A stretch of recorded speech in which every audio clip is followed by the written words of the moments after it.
Hey everyone, it's Tim from Linessa Farm Specialty and Heirloom Livestock. Thanks for joining us again today. Hope everyone is doing well. So tonight we are interviewing Diane Squibb. Diane, I'm going to bring you on. Hello. Hi. So Diane, you hold a special place in my heart because when we very first got the idea to do the live stream, you and I were talking about it, and of course we had brand new software and everything else. And I'm not very good at software. I'm not a software guy. And you were our first guest, and it just didn't. We had to figure out like the internet ins and outs of this. And we had to learn, and I won't bore everybody with the technical jargon of it, but so you're back. I'm happy that you're back. You remained my friend even after I had that train wreck of a situation the first time I had you on. So I appreciate you. I appreciate you coming on here for a couple of reasons. You're one of the only people that I know that really delves deeply into um, artificial insemination, things like that, and you have to because of the way that you run your farm and the breed that you're running. So some people think about doing it, some people dabble in it, but this is really the way you run your farm. So with that being said, why don't you tell everybody about your farm and what you guys are doing? We just moved to 60 acres, which is good. And we do AI for Valais Blacknose sheep. And they come over from Switzerland. So we have to do AI. We have foundations as well as hopefully this coming week we'll have purebreds of the Valais. But we have a menagerie of animals here. Do you have, give me an idea, if you know, how many people in the United States are where you're at as far as your progression with the Valais? Do you have a grasp of about how many farms are where you're at? I am not quite sure, but I know it's probably around 100. Right. I knew it was a pretty low. I knew it was a pretty low amount. Um, boy, and you and I talk. You and I talk a lot, and we had talked before the program started. And I said, "Man, I don't know. I don't know if I could do it. It's high stakes. You are in high stakes animal breeding. If I lose an animal, it breaks my heart. If you lose an animal, it breaks your heart and it breaks your pocketbook, right? Yeah, yes, it does. Talk to us about the process. I think, and I know this. I don't think this. I know because of the conversations that I have with people. People say to me all the time, they're like, "Oh, well, I need some better genetics in my flock or in my herd, so I'm just going to get artificial insemination. Um, I'll just load up the animal, take it to the vet, get it done, and bring them home." It doesn't work like that, does it? So, No. could you possibly walk us through the process? What should people know? What does that process look like from prepping to birth? Well, you got to have healthy foundation ewes. They need to be DNA'd before they can have a lamb registered. So you get that right away. Make sure that vaccines are there, and like I said, you want to make sure that they're on a good feed. And once you have that, then you start a protocol. You would have to call like a place like RSG or another, reputable repro vet, and you start their protocol, which you're giving medications, hormones, and waiting for the process of ovulation. And then they tell you when to come get fixed. So there's a process getting ready for the artificial insemination to Yes. where that animal has to be in estrus at the time that you take them to get this done. You can't just Yeah. take them whenever. And so you have to work with a veterinarian or work with someone that knows that will tell you the proper medications to give. And then you have a time window that you have to meet. So it's not like it's a well-oiled machine, right? You're like, I'm going to It's give meds on this day. I'm going to take yes. them on this day. Actually, like hours, like 8 o'clock in the morning. Like they'll give you the actual times that you have to give the medications. Okay. So April has a question here. I see. Um, It's not hard at all. There are many places that you can actually source your semen. Um, and there are a lot of places over here in the United States now. And if you want to, you can message me afterwards and I can kind of give you some more information about that. No special permits. The people that actually bring over the semen from either New Zealand, UK, it all pretty much comes from Switzerland, Germany, Italy, but they do all the permits and everything else. You don't have to worry about that. Gotcha. And of course we're always asked questions about prices, and I always tell people, I had a friend that called us the other day and she's like, well, what, I have somebody that wants to buy some goats from me in a few months and wants me to raise them. What should I charge them? And I'm like, there's no way for me to answer that question, because like when you're talking far out, and honestly, even with our breeding stock that we sell, people say, well, what's the price? Well, the price is I can give you a price within a few days, maybe within a week of you purchasing, but I can't give you a price today for an animal that's going to be in 2 months. And that's for something that I really specifically know. Now, when we get into a specialized breed like the Valais, that's a whole nother can of worms, right? Because you have to know, it would depend on the sex of the animal, Oh, yeah. the percentage, the markings, I mean, there's like a whole slew of things that you would go through to grade that animal and then assign a price to it. And I think most reputable breeders aren't going to take somebody's money unless they know. I have some feelings about that. We have a lot of people.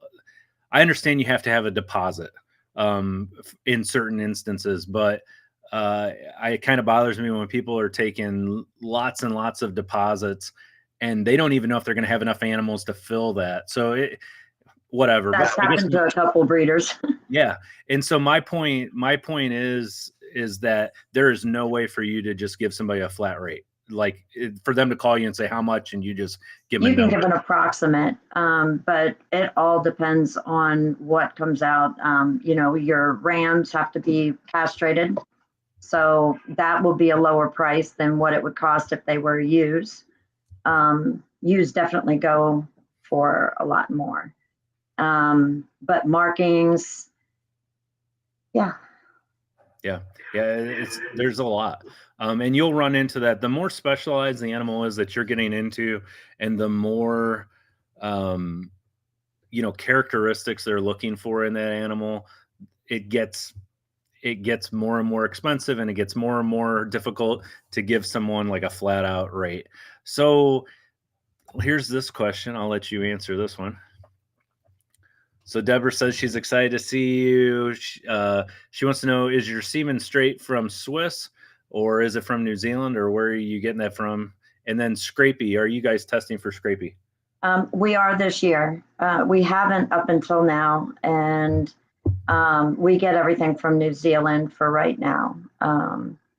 It is all Swiss, maximum points, graded from the Swiss judges. And as far as protocol, what do you mean by protocol for scrapies, or? That was my take. Was she wanted to know what the protocol was for testing for Scrapey. No, everything goes to UC Davis. We get everything DNA'd from there. So it starts out with parentage and just markers of each breed, and then you apply for any other services that you want them to do. So this year is going to definitely, we're doing Scrapey. I am not sure how many rams are actually Scrapey resistant from Switzerland. I'm not quite sure. Okay. I don't know how to answer that question.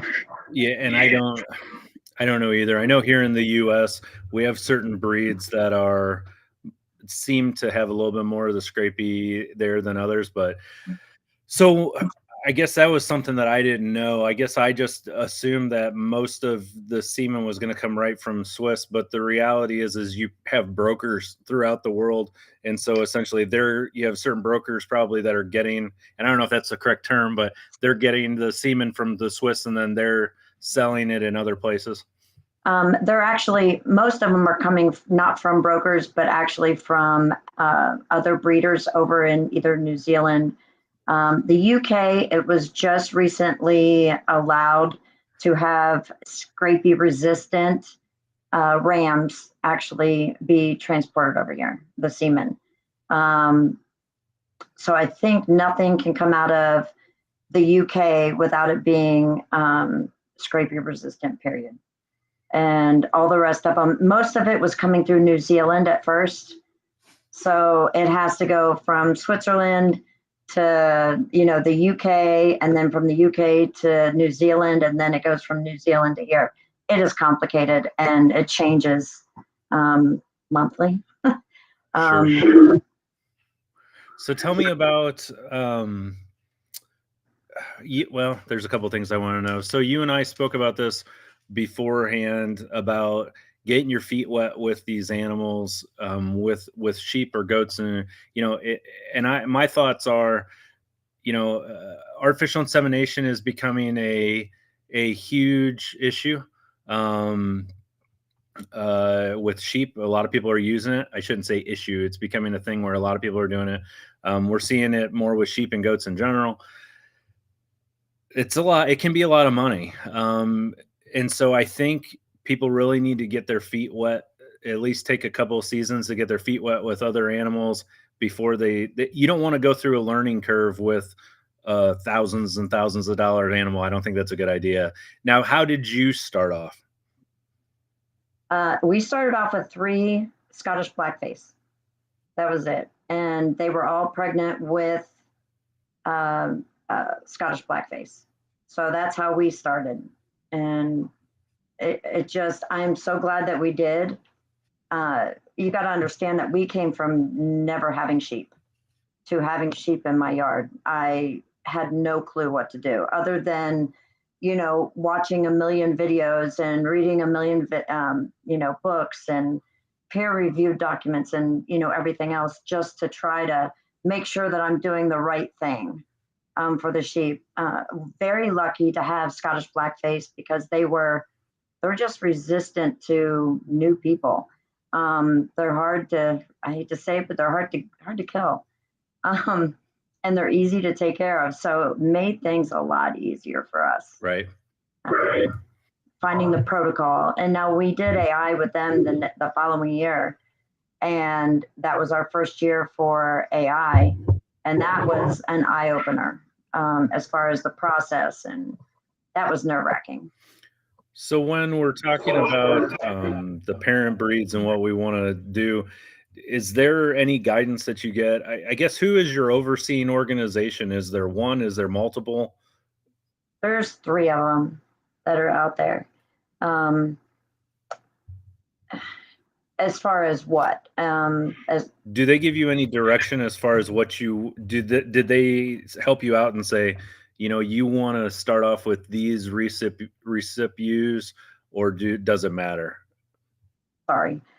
Yeah, what we did was look at the genetics of Scottish Blackface, just the phenotypical presentation is what we went with. The horns, the colors, they're both hill, breeds. So that was where we started from. And there are so many other breeders out there that have gone with every possible sheep for a foundation. And some of them are quite interesting. Southdown, the baby dolls. But they're cute. No way. Maybe an I would never do it. I would never do it just because they're so small and the Valais are so big. But Scotties it was just a perfect breed to start with. Got our feet wet, and it was, you have to have Sorry.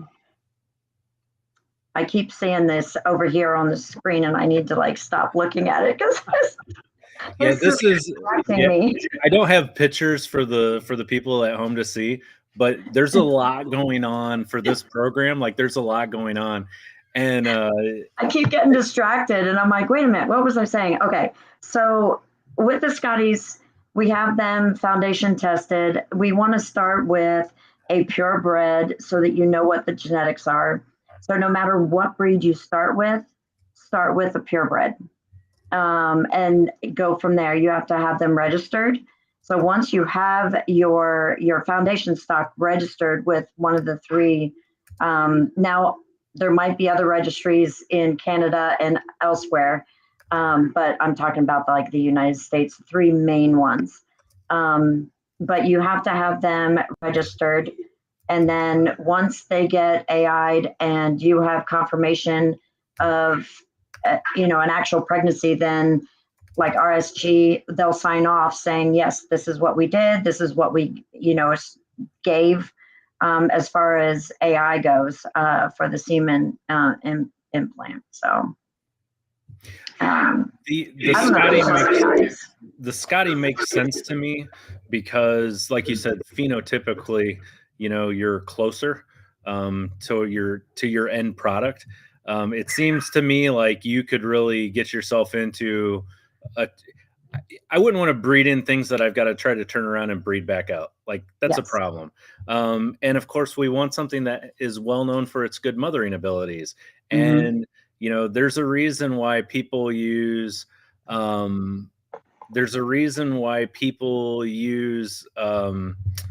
Dorsets, pulled Dorsets or horn Dorsets for a lot. I mean, they're just so yeah, I would tell people be very cautious as to what you're breeding in. As long as you have, now you can have the Scotties. I mean, there's some things that you have to breed out, and black is very hard to breed out of.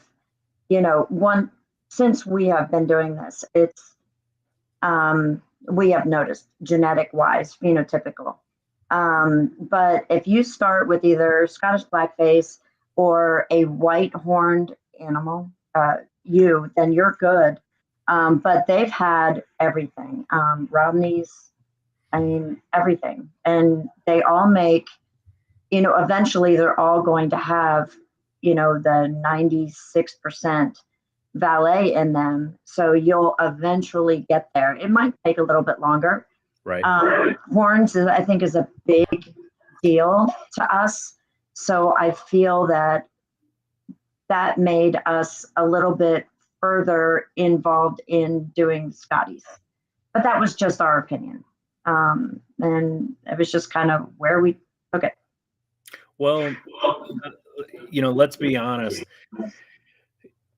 People are buying the Valais because they want that look. And so the issue is if you start breeding in, if you choose the recip, the female, you're breeding females, if you choose some weird breed, what you're going to end up with is you're going to take longer to get the look, and it's going to hurt you in your sales. You're better off starting off with something that's going to look that way. And so I'll give you an example. And I've written some articles about genetics of color and things like that people can see on my blog on linessafarms.com. But we had a registered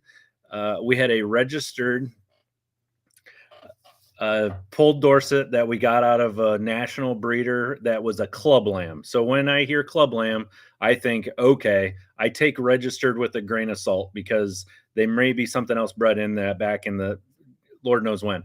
We bred him on another registered white animal, and I got a jet black baby that came out. And I'm like, okay, where did this come from? Well, it came from somewhere. And so it's like, you're fighting an uphill battle. I think you hit the nail on the head, phenotypically, like pick the closest one you can. And let's be honest, Scotties are great.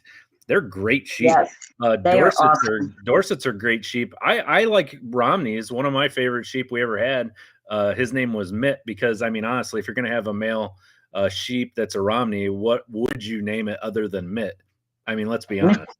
But they're really impervious to hoof rot. That's one of the reasons I love Romneys. Depending on where you're at in the United States, it's really useful. But yeah, I'm thinking like I want these things to look like a Valais as soon as possible. Because I mean, let's be honest, that they're so damn cute. That's what people. That's a major part of it, right? Hmm. So we had a question here about restrictions on semen import. There's a huge amount of restrictions out there for various genetics for various animals. There's some breeds that you just can't bring in, or you have to have licensure and things like that. So Hmm. walk me through the Valais. It's not as simple as just calling up your friend in Switzerland and say, send me a straw of semen, right? No, no, not at all. Um, when we get our semen, we have several different places that we can get it from over, like here in the United States. Like I said, they do all of the work. There are a lot of restrictions. You got to look at diseases, and no, there aren't any purebreds that are allowed to be transported over. So it has to either be embryo or semen. Um, does that Right. answer? Yeah. Yeah. So Deb wanted me to know that not all people are breeding just for the look. I get that.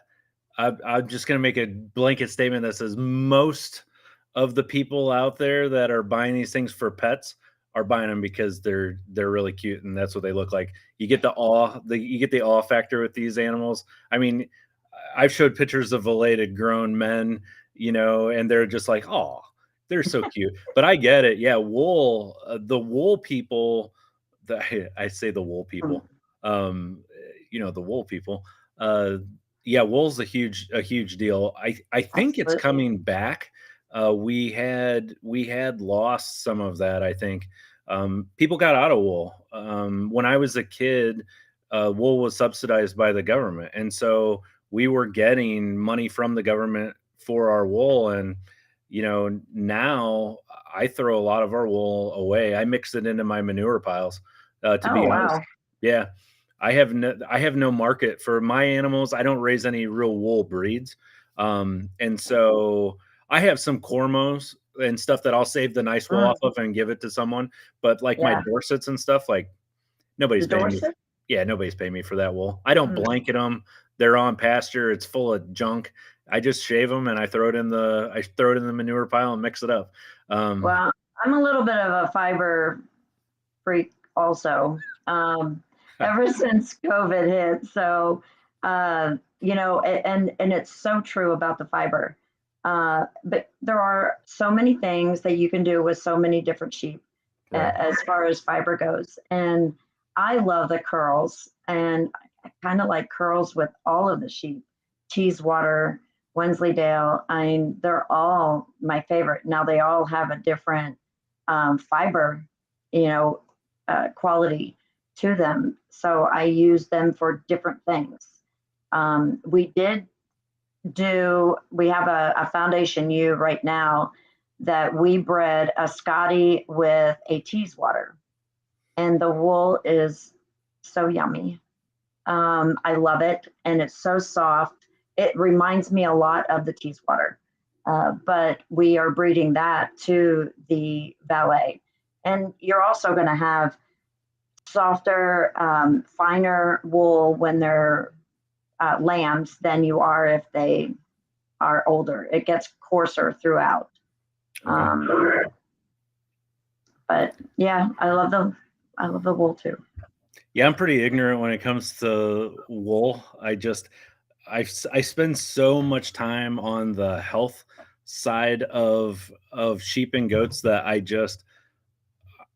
need to learn more about wool, but I just don't have the reason to at this point. I have enough friends that I can reach out to and say, "Hey, you know, and we have people that contact us about wool, and we see more and more people all the time. So it deserves its respect because I think if you neglect it, you're neglect. There's no logical reason to neglect an entire part of the market, and I think it's getting stronger. We hear more about it. So we had a statement on here where they were saying, like dual purpose Mhm. meat and wool. Yeah. So generally speaking, when it comes to sheep and you hear the word dual purpose, you hear you hear pulled Dorsets a lot of times referred to as dual purpose. Mhm. Um, but then you start getting into triple purpose, quadruple purpose. You're starting to muddy the waters. Even within your breeds, you're going to have some that are better producers of some things than others. There is no Goldilocks sheep out there. There's no Goldilocks goat out there. It's like you got to do the best you can to find. I think the best thing to do, and it's just my opinion, I think the best thing to do is if one attribute is really important to you, then pick a sheep that's well known for that attribute. Mhm. Um, if you really want a wool sheep, then you should go looking for wool sheep. If you want a meat sheep, then pick out a meat sheep. Because there's some that'll split the difference, but it gets more and more difficult. The more tricks you try to ask your animals to perform for you, the more difficult it gets to find them. So the next question that we have is from April. She wants to know, have you ever worked with imported eggs or embryos? Okay, that's a whole nother ball of wax. And I assume eggs embryos would be more difficult than AI. What do you got for us on that one? Well, we did embryos this year, and um, honestly, I was not involved in the process because I actually purchased my recip ewes from RSG. So if you do use your own sheep, you have to program the sheep. It's very similar to AI, but it's a little different. Different times and different medication strengths and all.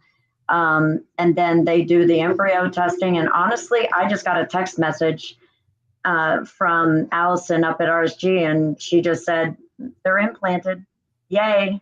And then we just waited 60 days for them to ultrasound, and then we brought them home. I can't say it was a lot of work on my part. Yeah, and like I said, it just gives me anxiety because it's just there's so many unknowns when it comes to sheep and goats. Mhm. I breed, I give all of mine. So this last year, I wanted a large group of them to all lamb at the same time. Because of my work, it's difficult for me to take time off of work. And so I went out, I flushed everyone. I gave everyone their cedars. I Mhm. gave everyone their PG 600. I did everything right. I put my marking harness on my buck. He went out there. He marked all of them. Everything was good, and about 60% of them took, and the others missed for whatever reason. We had the temperatures outside. We got kind of a heat wave Yep. that came through, and if early first trimester, if they get too hot, they'll just absorb that embryo. It's gone. Um, and then I think about, man, if I would have paid, all that money to get them done, and that's just part of it. That's why, these things are expensive because there is a ton of work that goes into the back end of this, right? I would Yeah. Oh, yeah. suspect, and you don't have to tell me, but I would suspect that some years you do really good with LAI and with that, and other years probably not so much, right? Yeah. This year we only got 50% on the AI. And granted, I was a little disappointed. However, last year we had 90%. So I was happy, last year. And I know that there's going to be ups and downs. Just moving caused a lot of, just variables, climate and pasture and everything else. I mean, there was no way that we were going to do it in October, so we did it in December. And I'm okay with 50%. That's fine. Right. And I know our veterinarians that and your people that are doing yours for you, like this isn't some slacker group of people. Like Yeah. this is what they do. And I know our veterinarians that we use here at Stock Vets, Dr. Rumsey is very well known for doing LAI and stuff. And you ask him, you're like, what's my percentage going to be? And he'll tell you, like, he's like, man, if you get over 50%, you're doing pretty good, because we're starting to fiddle with things that are definitely are you're trying to control things that are difficult to control. Yes. I have miniature Herefords, which are extremely expensive cows. And I took our mini Herefords in to get artificially inseminated a few years ago, and I had them bred to a national champion. And I took them to the vet, and the vet called and said, "All right, we gave them we did everything. Come and get them." And I said, "No." I said, "They're going to stay at your facility until you vet check them and can tell me that they're pregnant, and then I will bring them home." And they're like, "Hey, buddy, if you got the money, we got the time." And so they stayed there. And guess what? When they checked them, they were both open, and they both had to be rebred. And so they got rebred, and then they called and said, "Yep, they're both pregnant. They're both good to go." And then I brought my trailer up, I picked them up, and I brought them home because I was like, if I'm going to pay this much to get them bred, I want to make sure and they both delivered and they were both fine. But, it was more.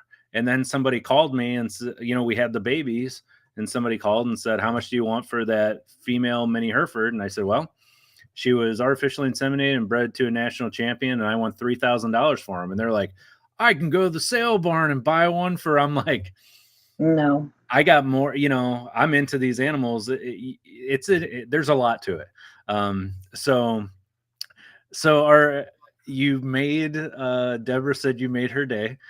So you guys both reminded me that wool indeed is an important thing that I need to consider. And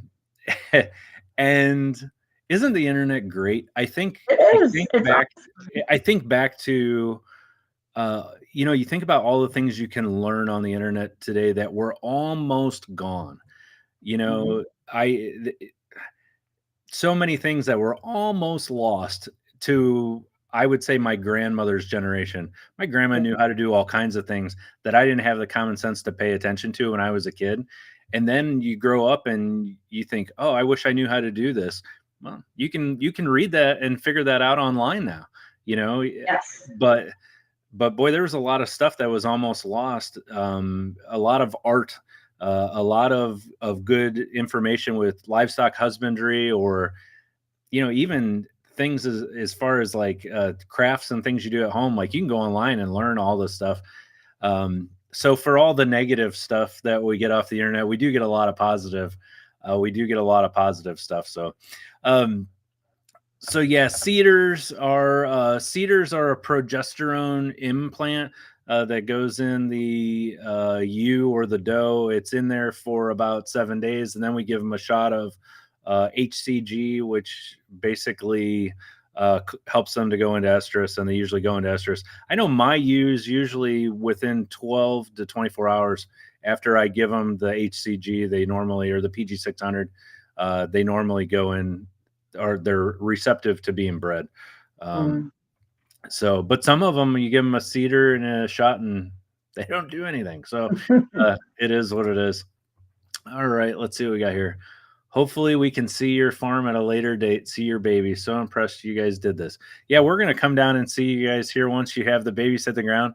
I promised you I wasn't going to come down until after lambing was done, because I don't want to be around. You don't want to be around me. Right. When I'm lambing. The nurse comes out in me. Mm-hmm. So yeah. How much sleep are you getting when your ewes are delivering? When we're delivering, no, none. Don't make fun of me, but I sleep in the barn for 2 weeks. I sleep in the barn. I have a cot. My husband, once they're all lambed, he goes in the house and sleeps, and I sleep out in the barn. He'll come out, we take turns every once in a while, but it's an investment. You got to protect it. Right. And out here it worries me even more because we have so many predators.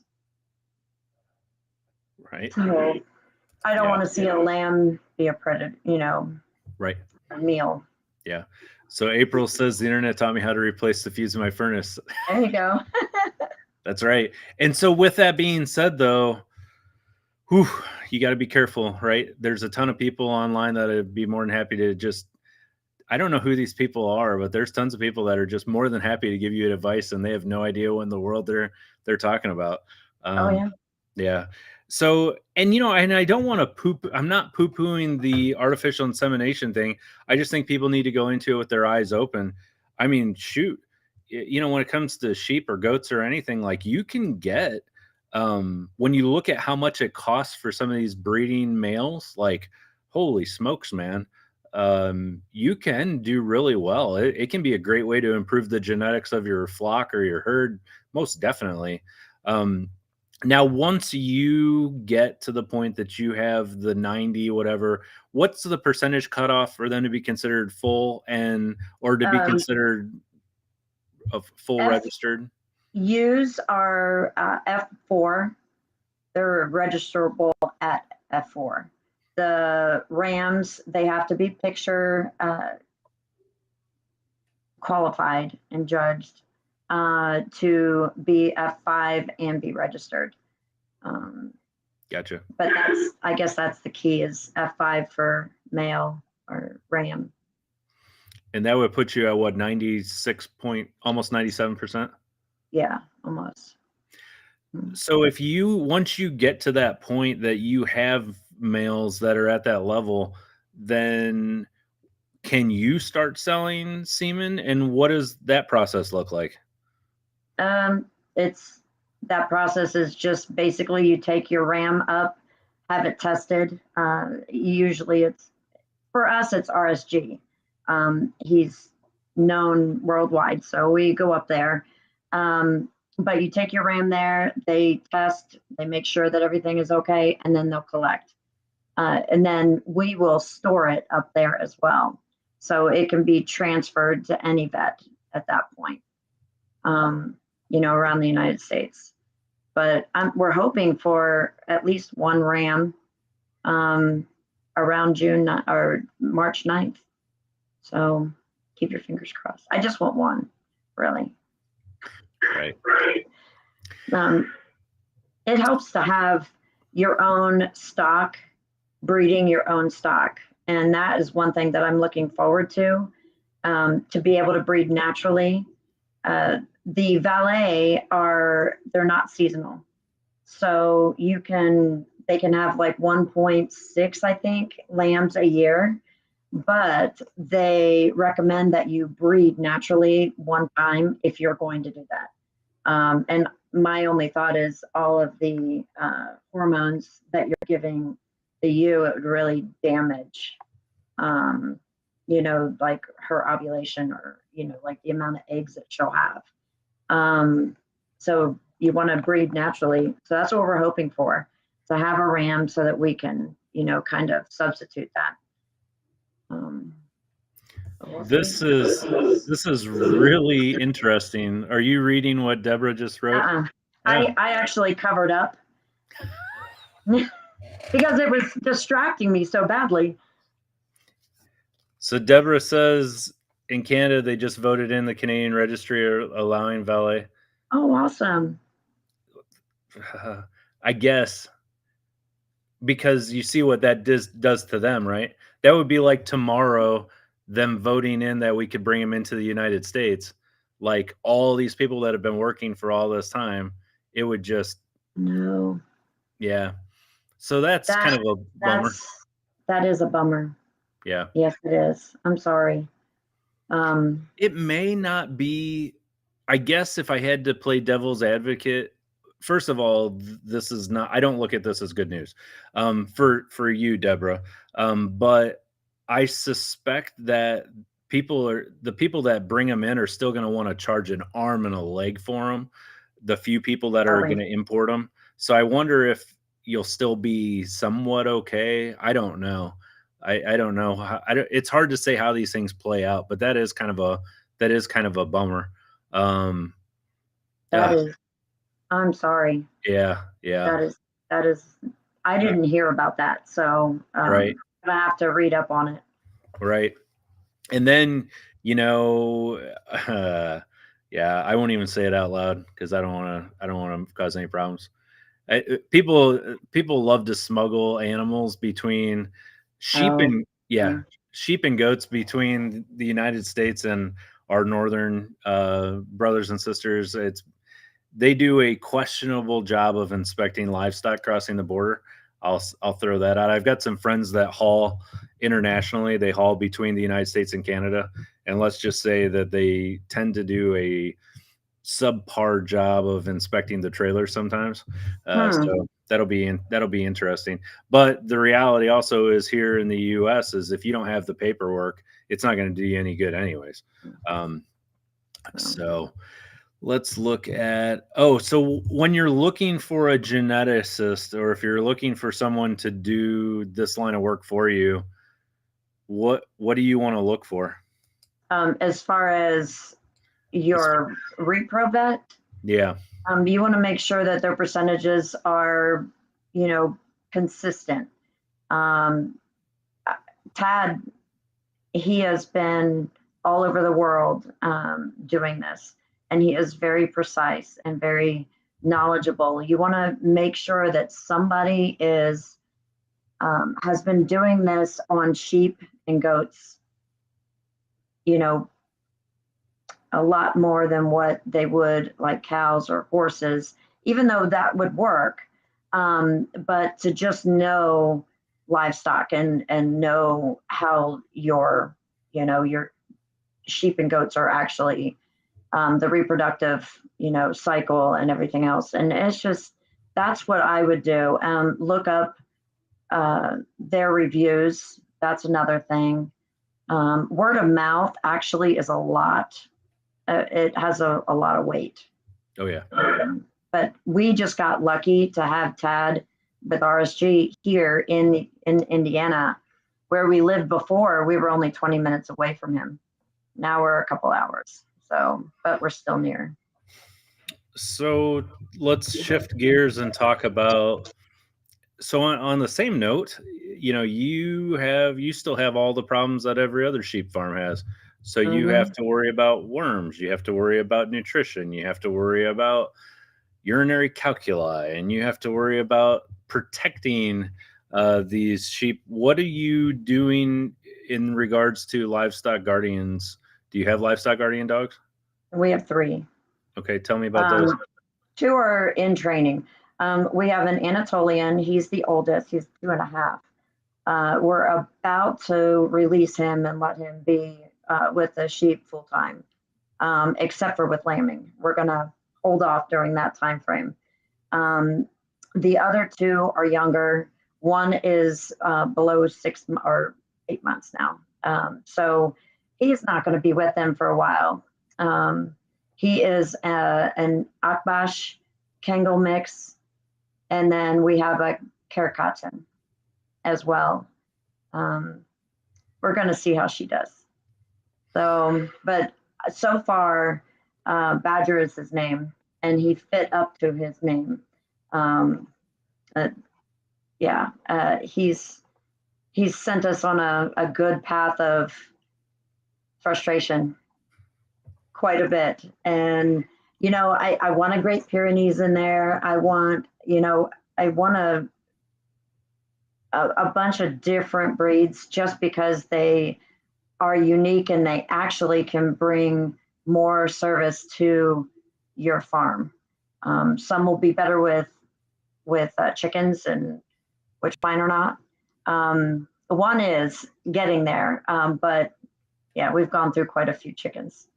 Yeah. Um, Yeah, it's a lot, and every dog is different, so it's like you get one, and you know our Great Pyrenees that we have here, we've got one that wants to be anywhere other than in the pen, and then yeah. the other one just never leaves. It's just and it seems like our female wanders, our male doesn't. Hmm. Um, they're good dogs, though. I mean, so far, so far so good. Um, so as far as people contacting you, so if someone decides that they want to contact you about coming down and seeing you or purchasing animals from you, what is the best way for people to find you? We have a website, and it's Valais Blacknose Sheep Squibb Ranch.com. I know it's a long one. And then we also have Valais Squibb Ranch at yahoo.com. That was probably the easiest way to get a hold of us, is through the email. What was the email again? Valais Squibb Ranch, all one word, at yahoo.com. Okay. Ranch at yahoo.com. All right, check that out and tell me if that looks right to you. Is it? No. Yep. Yay. All right. So if they want to email you, that's the best way to go. When would you have lambs weaning this year? What would that be? You have two groups, don't you? May. We have two groups. May is lambing and for our F1s through F4s. And they will be weaned somewhere around July or August. It just depends on where they're going. If they're going close by, we try to wean them past 2 months if possible, but we have them on a creep food. So they actually do really well at 2 months. They pretty much are off mom, just to grab and go, and that's about it. What's been your experience with the mothering ability? They're awesome. All of them have been so awesome. I don't even want to say it, knock on wood. We have had one Scottish Blackface 1 year. We had to do CPR on the little girl that was born, and I had given her some antibodies from another sheep, and then mom rejected her. She wanted her, but when she smelled her, she didn't want her. So, and we were new, so it just ended up that we had to bottle feed her, but we're hoping that we don't have to do that this year. Right. I was at a farm recently. I can't remember who. I was interviewing someone, and every time we go to somebody's place, somebody's doing something that we didn't think of before, and it seems like we have moms that'll just take any baby. We have some moms that want all the babies, Yeah. and then we had a first-time mom that was a little confused. And what we ended up doing was we put molasses on the baby's dock, and then we just basically put molasses all over her nose. And now when I was a kid, we used to do it with pine tar.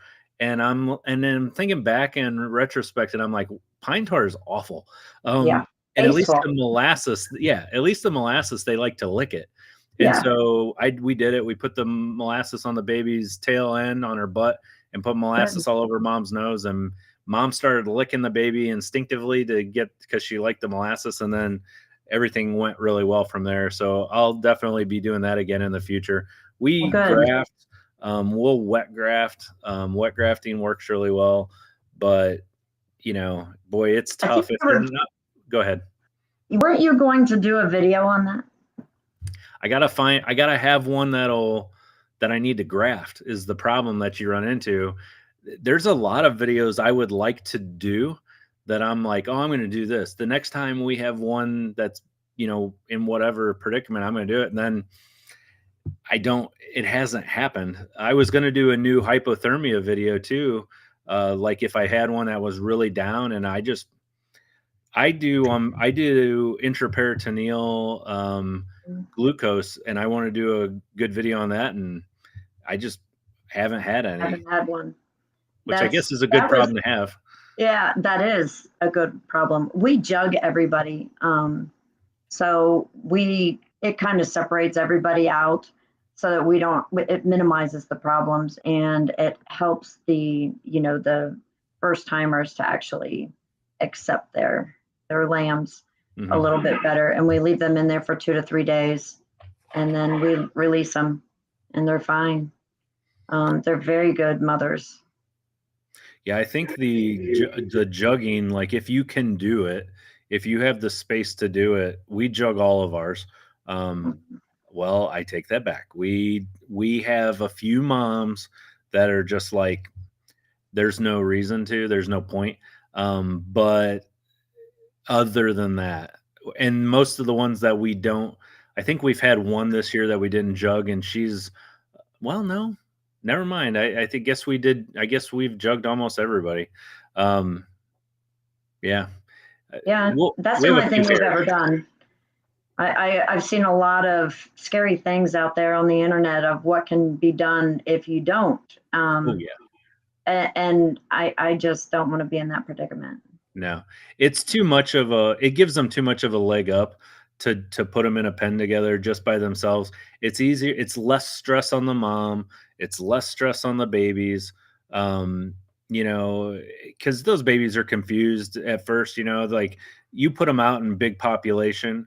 I suppose if I only had one ewe or two ewes, maybe it wouldn't be as big of a deal. But when I've got 30, 40, 50 ewes running around, and then mom's yelling and baby's yelling and mom's trying to find, it's It's a comical sight, though, to actually have them out there. When we release everybody and they're all calling it, we love it. We put a chair up and we just watch, right, watch who's gonna find their lamb right. first. Yeah, and then the lambs are just fun to watch when they go through that phase. Once they're about 2 or 3 weeks old and they start getting the zoomies and they're all I running love around. that. Yeah, Oh, I love that. And I love the Valais. If you don't let them have their mom time, they will come to you first. They won't even go to the mom, so they'll bond with you. So we try to stay away. Um, and back to with the foundations, Scotties are very, very stressed and wild and flighty. And we noticed a huge difference. I know this is really random, but we noticed a big difference between the Scotty's personality and the F1s that we had. They were more like the Valais, and it was amazing. The differences just in one breeding that we have had. Now, what is there's a lot of good things about the Valais. By the way, it is a dual breed over in Switzerland, um, not just wool. And they're using them as in nursing homes to go in for, I guess, pet therapy. hmm Um, they're they're just like dogs. You can train them. They're awesome. I think yeah. you need one. I think they're gonna. I think they'll continue to grow in popularity. Uh, So when are you I coming just down? when am I coming down Yeah. without my children? No, Um, bring them. No, no, no. You need to bring them. yeah, I bet you think I do. So we'll talk about we'll talk more about that later. So I'll just smile and say, "Oh yeah, I'll bring my daughters down. I'll bring my checkbook too." Yeah, yeah. So Just have them bring so a couple questions, and we do read your feedback on here. I know we keep if we read everybody's comments, so I know I don't always answer everybody's comments, but we do read them. So thank you. We had a question on here about breeding, holding off until 12 months. Um, there is, it depends on the breed. So Mhm. rule of thumb is going to be how mature is the animal. Um, my rule of thumb is they need to be at least 75% of their mature body weight is what I go off of. Some breeds they just go. Uh, some breeds they just go early. And if they don't, they count it against them. Other breeds, boo, boy, I don't know. I don't Now want to disparage any breeds, but the Valais, you're not really supposed because they're a slow growing mhm, sheep. You should not breed them the full blood, the purebreds, before 12 months. And usually they will breed them between 12 and 16, 18 months. That's the standard for Valais over in Switzerland, and elsewhere. They just notice bone development and just development of the sheep, period. They don't recommend it. Now, we have bred at 7 months, and they have taken and they have delivered beautifully and recovered beautifully. So, I mean, we have had, there's a couple that we just didn't think that would be breedable, so we wouldn't waste our money on it. Right. With Yeah, AI, you got to really think about that. I think some of our breeds we hold off on, and for those of you that don't maybe new to our channel or don't follow us, we raise lots of different breeds because because of the nature of what we do with education, we breed lots of breeds so I can see what's going on with each breed. And I can tell you that from my experience, some of our larger bodied frame sheep, I don't want to beat up on Columbia or Rambouillets, but I will tell you that it takes a long time. I'll use them as an example. It takes a long time for them to get up to their mature body weight and size. And I have Katahdins that I'll breed my ewe lambs that may be 8-9 months old. We just had one lamb yesterday that she'll be a year. She just turned a year old. And she's perfectly fine. But I've bred some of these larger frame sheep at a younger age. Not so good maturity wise, mothering ability. It's just not there. And I think it's too much stress on them. They kind of fall apart on you. So you got to take all that take all that into consideration. As far as bonding with your animal is concerned, we kind of had a question about bonding. The time frame on impact on bonding. If you're around these lambs from the time they're born and you walk in and pick them up and handle them every day, they're not going to think anything about it, and they'll bond to you just fine. If you get one that maybe hasn't been around people at all until weaning, you're going to go through a process, but eventually most of them will come around. I think at least with the wool breeds, it seems. With some of the hair breeds, it seems like if you don't purposely handle them early, like it's a lost cause. But I don't know. Do the Valais, are they pretty curious? Do they seem to want to come up to you? Yeah. They're very curious. Right. In fact, they get in your way curious. They'll come up and, you're trying to feed and they're pushing you through the door, trying to, they don't care. They want to know what you have in your hand. If you're up on a ladder, they want to know why. And it's just, what are you doing? Why are you over there on that side of the property? I want to go over there. But they will follow you everywhere, just out of curiosity. They're very friendly. How fast, and I already know the answer to this because I shore your sheep once. Yeah. And then like a couple months later, you're showing me pictures of them and I'm like, whose sheep is that? And you're like, that's mine. They grow wool really fast. Yes. Even the Scotties, every 6 months, I am 10 to 14 inches of growth on them. Yeah. Yeah, it's a lot. And a lot of blades too. Well, the dual coat on the Scotties really got me. I burned through some blades that day. That was interesting. Yes, I'm used to, my wool sheep. I don't think I have any dual coats on our farm. And when I sheared those Scotties, I was like, wow, this is something. So yeah, it was fun. I do have to say, I have noticed that if we give them baths or rinse them off and allow some of that lanolin to come out from underneath on that second coat, that it's just like butter. And then the ones like this year, the ones that we had washed or, rinsed off, they were perfect. And I don't think the shearer realized that some of them were not, washed. And I told him, but as soon as he dove in, he was, you could hear them just grinding down to a halt. And I'm like, they weren't washed. So I'll do that next time.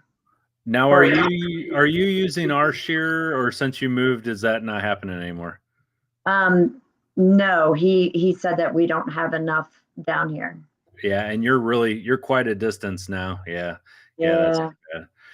Yeah. Yeah. All right. Well, we're going to be seeing you soon. We'll keep everybody updated. Our next interview is going to be more of a video, not an It's not going to be in this format. Our next video showing your farm is going to be more of one of our farm showcases where we're going to come down and record and do all that. So we will get that posted. I'm sure everyone is looking forward to that. Like I said, I'll be down to see you. I'll be down to see you soon. Probably maybe in a month. Yeah, we'll see. We'll see. The one daughter comes with me all the time because she's my camera lady. Yeah. So I'm sure everyone will come down. They'll be happy to see you. Tell everybody, where are you located? We're in Mitchell, Indiana. And where's that at in the grand scheme of Indiana? It's south of Bloomington. And we're kind of west of Mitchell, between Mitchell and Bedford, up in the hills. Okay. Good deal. All right, my friend. So I will, if you want to hang tight for me, I will be back to see you in a moment after we end the stream, and I will talk to you. But for everybody else, Diane, we really appreciate you taking the time to talk with us tonight. I appreciate it. And if people have any questions, they need to email you at Valais Squibb Ranch at yahoo.com. And you are on Facebook. Squibb Ranch is on Facebook. You're on social media. You have a website. If somebody Googles Squibb Ranch, Valais Squibb Ranch, they're going to find you. Yeah, they'll find me. All right. Yep. Good deal. Well, I really appreciate it. Hang tight. Thank you. And I'll be back to see you here in just a minute. All right. All right, everyone. Well, I hope you enjoyed our video segment tonight with Diane. I know I enjoyed it. We really like Diane. She's been on with us multiple times. I'm sure she'll be on with us multiple times in the future. If you have any questions, comments, or concerns, make sure you contact Diane and ask. And if you're interested in getting started with Valais, she is the person you need to talk to. So we really appreciate everything from all of you. We will talk to you all again soon. No live stream next week. I will be halfway to Texas next week, getting ready to go out and do some interviews in Texas. But we will be back soon, and I appreciate everything as always. I'm Tim from Linessa Farms, Specialty and Heirloom Livestock. Thanks for joining us again today. I look forward to seeing all of you again